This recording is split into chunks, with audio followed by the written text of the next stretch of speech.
જય કિસાન। તો સ્વાગત છે તમારું આજના વ્લોગમાં। રોજની જેમ આપણે આવી ગયા છીએ ખેતરમાં સવારે ચા નાસ્તો કરીને। તો એક સાચા ખેડૂતની ઓળખાણ શું હોય કે સવારે ચા નાસ્તો પહેલાં તો કરે અને જેને જ્યાં સુધી ખેતરમાં આંટો ના મારે ત્યાં સુધી ચેન ના પડે, એટલે તેને પહેલાં તો સવારે ઉઠી ચા નાસ્તો કરીને પહેલાં તો એક આંટો તેને ખેતરમાં મારવો જ પડે, કામ હોય કે ના હોય। ચારી બાજુ એના મોલમાં આંટો મારે ત્યારે જ એનો આખો દિવસ સારો જાય। તો આપણે પણ આવી ગયા છે ખેતરમાં આંટો મારવા। તો હાલ તો તમે જોઈ શકો છો હું ઘઉંમાં ફરરો છું અને બાજુમાં રાયડું છે, ઘઉંના કાહણા પણ આવી ગયા છે અને ટૂંક સમયમાં હવે પાક પણ થઈ જશે અંદર ખાય એવું।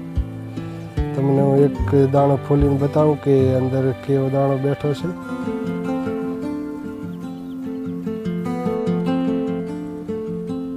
તો તમે જોઈ શકો છો દાણો કંઈક આવો થઈ ગયો છે, એટલે હવે પાક ટૂંક સમયમાં ખાયો થઈ જશે। આ પાકને શેકીને ખાવાની બહુ મજા આવે। ઘણા કાજલ હશે પાણી વારી એમને ઘઉંમાં કઈડા નવા પતા કાઢે એવું લાગ્યું, કઈડા પાંગર્યા। તો આજે એરંડામાં પાણી વાર્યું છે। તો એરંડામાં એક પાણી અત્યારે વાર્યું છે અને તમે એરંડા જોઈ શકો છો। એરંડા કેટલી હાઈટ એરંડાની થઈ ગઈ છે, એકવાર તમને હું અંદર જઈને બતાવું મારી હાઈટના કમ્પેરિઝનમાં કે એરંડા કેટલી હાઈટમાં ગયા છે।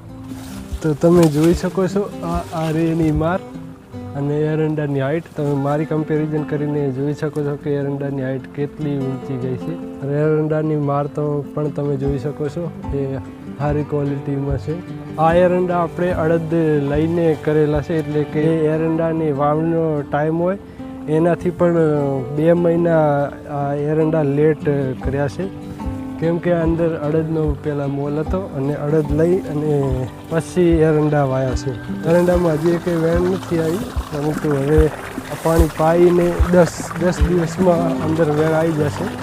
તો આ વેરું પાણી મોટરથી આવે છે। આપણે અહીંયા થોડી દૂરમાં એક તલાવડી છે, તે તલાવડીમાં પહેલાં તો કેનાલમાંથી પાણી લાવીએ છીએ। એક મોટર છે આપણી, તે મોટરથી અહીંયા પાણી આવે છે, તમે જોઈ શકો છો।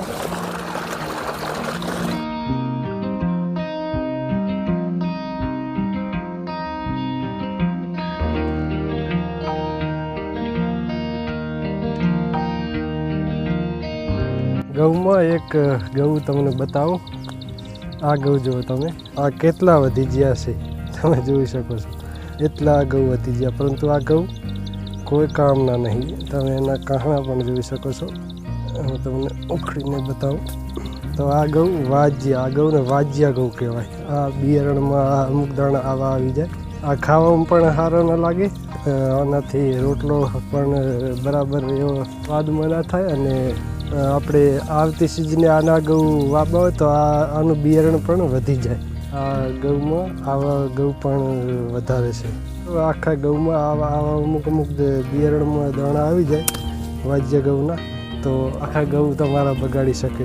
તો આવા જે કાહણા હોય એ અમુક તમે આંટો મારો ત્યારે ઉખડી લેવા જોઈએ, જો કાપીને ફેંકી દેવાના, જેથી કરીને ઘઉંનું બિયારણ ના બગડે અને ઘઉં ખાવામાં પણ સારા લાગે।